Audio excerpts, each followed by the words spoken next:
Que é procurador de Justiça Criminal e membro da Associação Nacional dos Membros do Ministério Público, CONAMP. Vossa Excelência está com a palavra.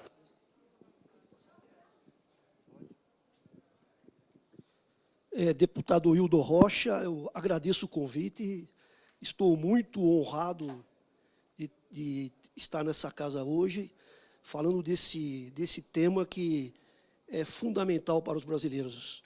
Na pessoa do deputado Hildo Rocha, eu cumprimento todos os integrantes da comissão e os membros aqui da mesa.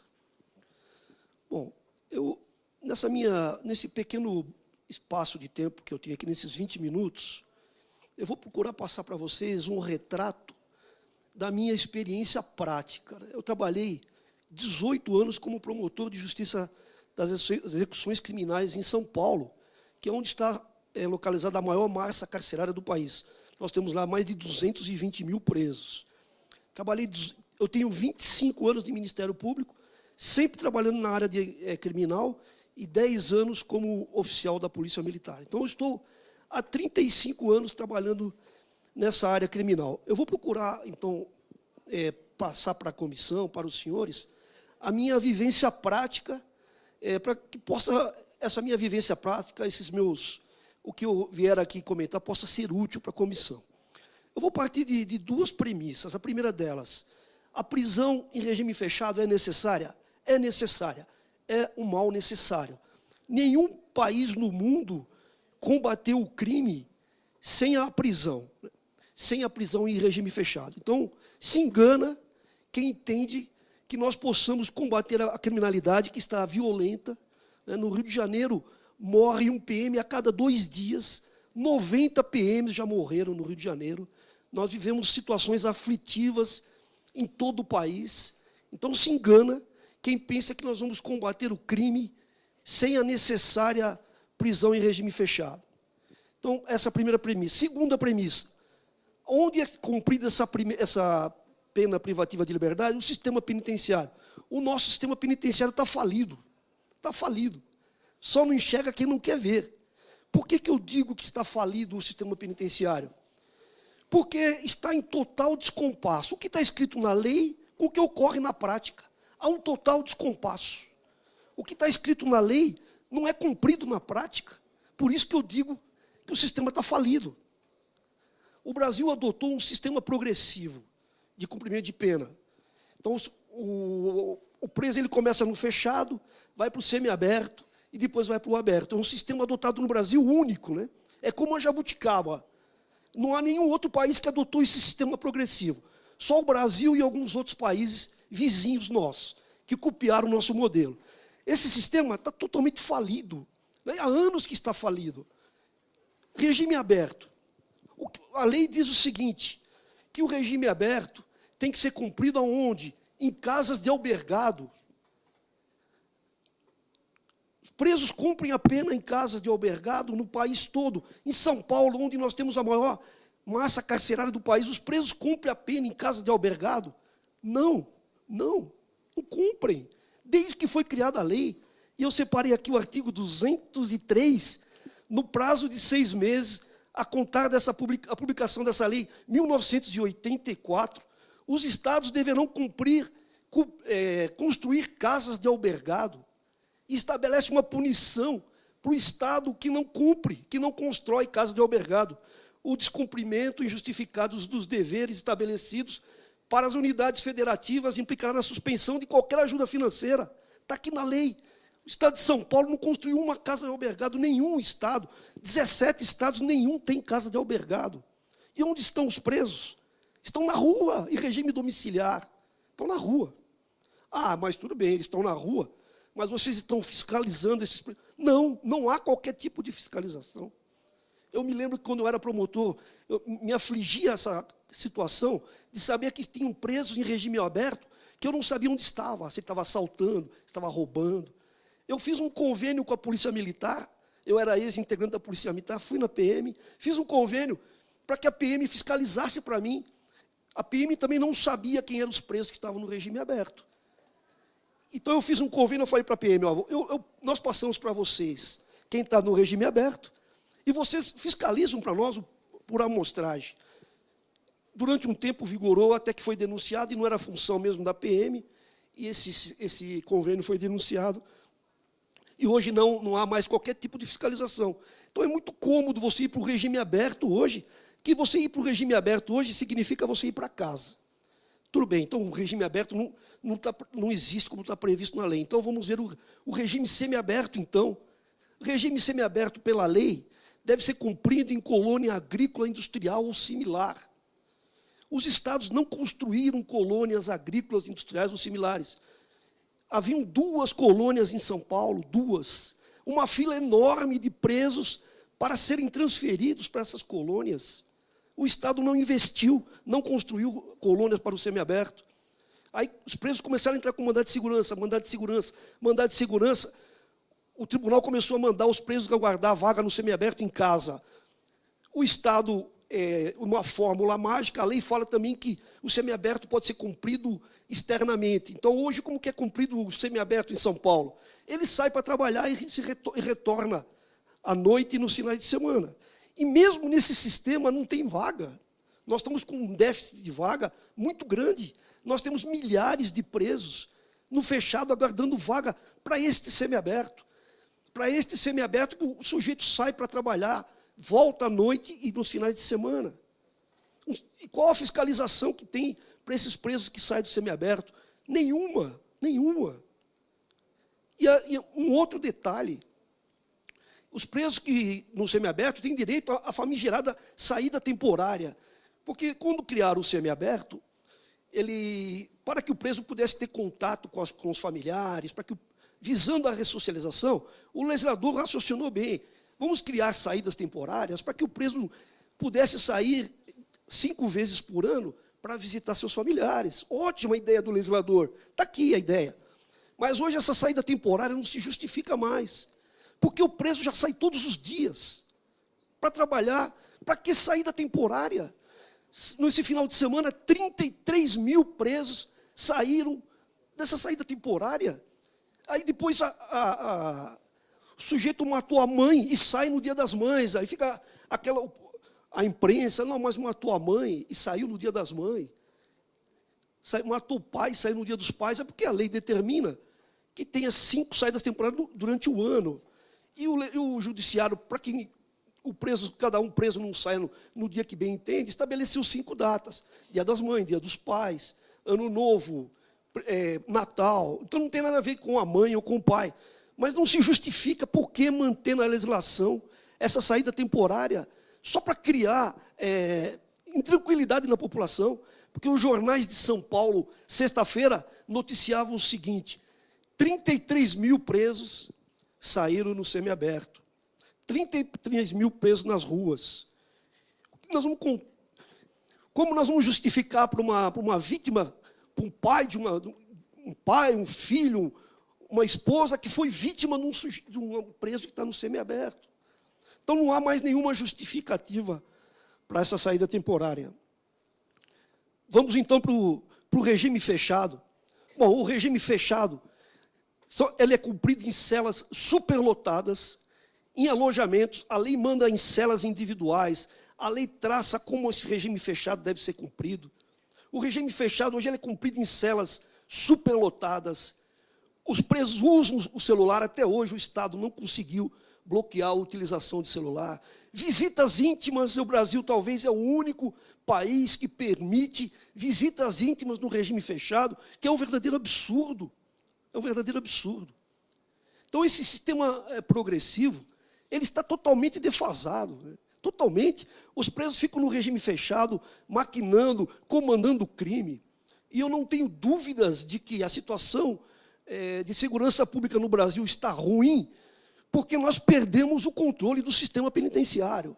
O crime é comandado dentro do sistema penitenciário. O Estado não tem controle do que ocorre dentro dos presídios. O Estado fecha, circula os muros, coloca guarda nos muros, mas não se tem controle do que ocorre dentro dos estabelecimentos prisionais. Então, nós precisamos acabar com esse sistema progressivo que é adotado exclusivamente no Brasil. Que o preso cumpra integralmente a pena em regime fechado. que ele tenha direito a ir para o livramento condicional, cumprido 1/3, metade. Mas criação de casas de albergados. O Estado não vai construir casa de albergado. Para que o regime aberto? Regime semiaberto em colônia agrícola. O Estado não vai construir, o Estado tem problema de saúde, tem que investir em saúde, tem que investir em medicamentos, em alimentação, em outras áreas. O Estado não pode gastar dinheiro construindo presídios de semiaberto, presídios de regime aberto, e não constrói. Mas a gente fica se enganando. A lei está aqui desde 84, prevendo o regime aberto, que não existe. A lei está aqui desde 84, prevendo o regime semiaberto, que não existe. E a lei tem um regime fechado, em que o preso cumpre a pena sem nenhum tipo de dignidade. Ele sai pior do que entrou, sai. Porque ele não se respeita, não há nenhum tipo de decência nesse cumprimento de pena. Ele sofre todo tipo de violação na cadeia, violação sexual, todo tipo de violação. Então está errado. A proposta, nós temos que mudar a legislação. Eu estava vendo o projeto do Senado, mudando a lei de execução penal, e nesse projeto ainda eles insistem em manter o semiaberto. Para quê? Manter o semiaberto?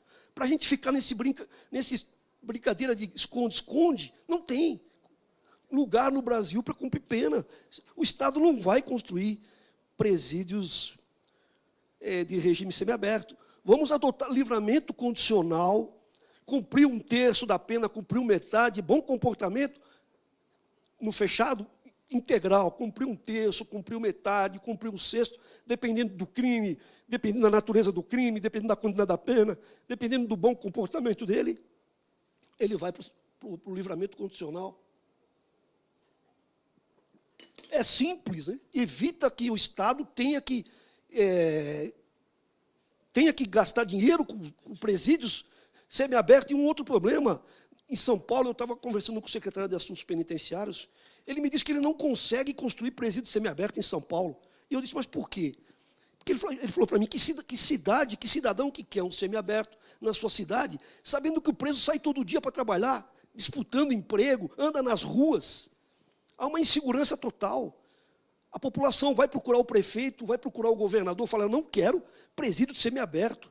E no sistema penitenciário, para o cumprimento de pena, é muito importante o apoio da comunidade, só que você não tem apoio da comunidade, porque o preso, eles não querem um preso de semiaberto na sua respectiva cidade. Então, fica aqui como sugestão, né? Eu não vim aqui, evidentemente, só para apresentar as mazelas ou as fraquezas do sistema. A sugestão, vamos mudar a lei de execução penal, acabar com o sistema progressivo, regime fechado, simples, né? Cumprir uma porcentagem da pena, vai para o livramento condicional, e esse livramento condicional seja efetivamente fiscalizado pelo poder público, né? E não para aí, né? Não para aí, os problemas não param aí. Hoje, a pena perdeu muito a força dela de intimidação. Por que existe a pena? É uma prevenção geral, é uma prevenção, primeiro para punir, né? A pena é uma punição. Cometer um crime, ele tem que ser punido. É uma punição. E essa punição tem que ser proporcional ao crime praticado. Essa pena visa uma prevenção geral, para que a população em geral não cometa crimes, e o próprio sujeito que cometeu o crime, ele não vai cometer novamente a partir do momento que ele sofreu uma pena proporcional. Esse é o objetivo da pena. Só que no Brasil, a pena já perdeu essa característica. Ela não intimida mais ninguém, a pena no Brasil. Eu ouso dizer que no Brasil o crime compensa. Eu vou dar algum exemplo para vocês. Se você cometer um crime até 2 anos, lei 9.099, Juizado Especial Criminal, vão ser aplicadas cesta básica. Vai ser aplicada uma cesta básica. E a lei, ela diz o seguinte, cometida o crime de menor potencial ofensivo, o preso deve ser apresentado imediatamente ao juiz, onde o juiz vai aplicar a pena. Não acontece isso na prática. O preso só é apresentado ao juiz depois de 6, 7, 8 meses e é aplicado uma cesta básica. Sabe o que corre entre a população? Não dá nada, vai dar uma cesta básica. Crimes graves, né? Crimes graves, concussão, corrupção ativa, abuso de autoridade, dá uma cesta básica. É fácil praticar crime no Brasil, você vai ganhar uma cesta básica, se não prescrever.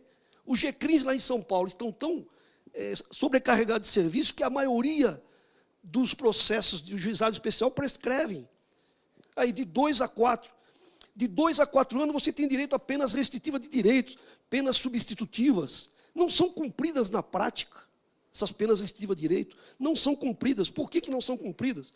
Porque o juiz intima o preso, ele fala, você vai ter que, durante 3 anos, você vai ter que prestar serviços no hospital da cidade. Pena para você não ir preso. Aí o preso fala, não quero, eu não vou. Ah, você não vai? Então nós vamos converter a medida restritiva de direito. Você vai cumprir a pena. Cumprir a pena onde? No regime aberto. O preso prefere cumprir a pena, entre aspas, no aberto, em casa, do que prestar serviços à comunidade durante 3 ou 4 anos. É um absurdo isso. Acontece na prática. O preso fala, não quero prestar serviço. Ah, não quer? A punição ela é mais branda que a própria pena. É um absurdo isso. De 4 a 8 é o semiaberto, que nós já falamos, que é cumprido na rua. Semiaberto já é liberdade. Semiaberto sem nenhum tipo de fiscalização, com saída temporária. E é só acima de 8 que vai para o fechado. Mas um fechado em que usa celular, é um fechado, além tem indulto de Natal, tem visita íntima, tem uma série, não tem nenhum tipo de rigor o regime fechado no Brasil, exceto essa superlotação, não há nenhum tipo de rigor, como há no RDD, por exemplo, não há nenhum tipo de rigor. Então, é importante que o Executivo e o Legislativo resolvam rapidamente essa questão, porque está ganhando corpo uma teoria que surgiu na Colômbia, teoria do estado de coisas inconstitucional. O que seria essa teoria? Ela é aplicada para chamados casos estruturais, né? Situação de fracasso generalizado de políticas públicas associado a violações reiteradas e massivas dos direitos humanos. Então, fracasso generalizado de políticas públicas associado a violações reiteradas e massivas de direitos humanos. Isso tem muito a ver com o nosso sistema prisional. Tem muito a ver. E está crescendo no âmbito, no meio jurídico, no Poder Judiciário, a aplicação dessa teoria do estado de coisas inconstitucional. Aliás, ela já foi. O PSOL entrou com uma arguição de descumprimento de preceito fundamental, alegando exatamente isso, que os estabelecimentos prisionais no Brasil é uma situação de estado de coisa inconstitucional. Há tantas irregularidades, tantas omissões, há tantas violações de direitos humanos que é um estado de coisas inconstitucional. Isso pode gerar o quê? Nos Estados Unidos foi aplicada essa teoria, na Califórnia, e o judiciário mandou soltar 46 mil presos, porque era flagrante o estado de coisas inconstitucional. Essa teoria foi aplicada na Colômbia, na Argentina, e o judiciário aplicando essa teoria leva à soltura de presos de forma indiscriminada. Eu temo que isso ocorra, porque as violações são tão grandes que vai chegar uma época... Eu já tenho notícias de que, em algumas cidades, algumas localidades do Nordeste, o juiz acabou soltando os presos porque a situação deles era degradante. Eu temo que isso ocorra, por isso que é fundamental, é importante que o Executivo, o Legislativo haja rapidamente para resolver esse estado de coisas inconstitucional que é o sistema prisional brasileiro. E, para finalizar, como eu disse, eu não vim aqui só para apontar os pontos negativos, eu vim para falar da minha experiência prática, né? Eu gostaria de fazer algumas sugestões. Um outro problema sério também que precisa ser resolvido. São Paulo tem 200.000 presos. Alguns estados têm 4, 5, 3 mil presos. Você não pode ter uma legislação idêntica para todos os estados. A Constituição precisa conferir maior autonomia para os estados. Você não pode ter uma legislação única para o estado de São Paulo. Eu vim participar de um evento aqui em Brasília, estava se discutindo se preso provisório deve ou não votar. Eu sou contra, porque nós temos 100 mil presos provisórios em São Paulo, eles podem eleger um vereador, e não há como 100 mil presos votarem. Não há estrutura, não há como você disciplinar isso. E eu discuti com um colega de um estado do Nordeste, que ele era favorável. Aí eu perguntei para ele, quantos presos provisórios você tem lá no seu estado? 100. Eu falei, nós temos 100 mil. Então, não é possível que se tenha uma legislação única. Então, a comissão poderia, não sei qual vai ser a conclusão da comissão, mas seria importante que nós tivéssemos maior liberdade para os estados legislarem. Não é possível você dar uma determinação para o estado de São Paulo, que tem 200 mil presos, e para Sergipe, por exemplo, que tem 3.200 presos. São realidades totalmente diferentes. Precisa ter uma legislação estadual específica. Nós precisamos cuidar dos egressos, né? Há uma reincidência muito grande. O sujeito sai da cadeia e ele não tem nenhum tipo de apoio. Então, ele volta a delinquir. Ele não tem nenhum apoio, ele é renegado pela sociedade, às vezes pela família. Então, era importante que houvesse um convênio do judiciário com as prefeituras e que a prefeitura olhasse com outros olhos os egressos, né? Para que a gente evitasse um pouco essa reincidência.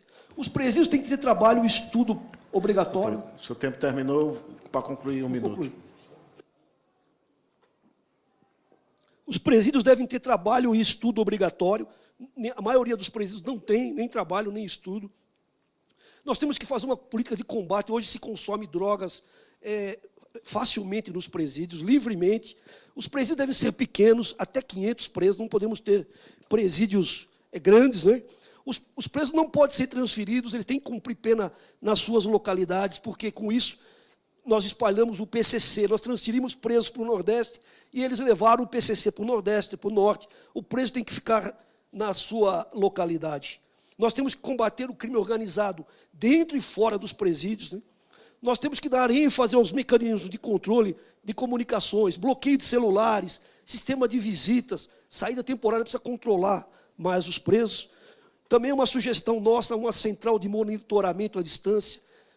Nós poderíamos ter um monitoramento à distância do presídio, a Secretaria de Segurança Pública, as autoridades teriam câmeras nos presídios, qualquer rebelião, qualquer novidade, as autoridades já saberiam de imediato, acabar com o sistema progressivo. E, por fim, foi minha tese de doutorado a terceirização dos estabelecimentos prisionais. Eu estou convencido que nós devemos terceirizar o cumprimento da pena, passando para o particular. O Estado não pode, não tem condições de investir no sistema prisional. O particular exerce essa função de forma com maior qualidade. Então, eu defendi essa tese de doutorado, terceirização dos estabelecimentos prisionais, para que o setor privado administre os estabelecimentos prisionais, como é feito nos Estados Unidos, como é feito na França, na Alemanha. E nós temos um exemplo muito bom no Brasil. Eu fui para Ribeirão das Neves, em Minas Gerais, e fiquei 3 dias lá conhecendo. É um sistema excelente. Não que nós vamos privatizar, terceirizar todos os estabelecimentos, mas nós podemos ter modelos. Hoje, o estabelecimento de Ribeirão das Neves, terceirizado por PPP, parceria público-privada, é um estabelecimento excelente. Constituo os senhores a conhecerem, e ele pode servir de modelo para que o Estado saiba como se deve cumprir pena nesse país. Tá certo? Muito obrigado, eu estou à disposição da comissão para outros esclarecimentos. Nós é que agradecemos ao senhor Pedro de Jesus Giuliotti, procurador de Justiça, e agora nós passamos a palavra